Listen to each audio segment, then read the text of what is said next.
ಬಿದಿನಗೆರೆ ಆಂಜನೇಯ ಸ್ವಾಮಿ, ಪಂಚಮುಖಿ ಆಂಜನೇಯ ಸ್ವಾಮಿ, ಭಾರಿ ಪ್ರಸಿದ್ಧಿಯಾದ ಆಂಜನೇಯ ಸ್ವಾಮಿ. ಇಲ್ಲಿ ಬಂದು ದರ್ಶನ ಮಾಡ್ಕೊಂಡು ಹೋದರೆ ನಿಮಗೆ ಕಷ್ಟಗಳೆಲ್ಲ ನಿವಾರಣೆಗಾಗುತ್ತೆ. ಪಂಚಮುಖಿ ಆಂಜನೇಯ ಸ್ವಾಮಿ, ಶನೇಶ್ವರ ದೇವಸ್ಥಾನ, ಸತ್ಯ ಶನೇಶ್ವರ ದೇವಸ್ಥಾನ.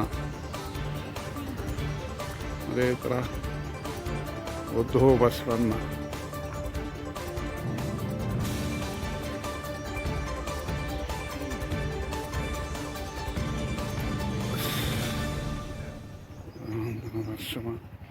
ಆನಂದೋ ಪರಬ್ರಹ್ಮ. ಬಂದು ಈ ಭಗವಂತನ ದರ್ಶನ ಮಾಡಿಕೊಂಡು ಹೋಗಿ, ಒಳ್ಳೆಯದಾಗುತ್ತೆ. 161 ಅಡಿ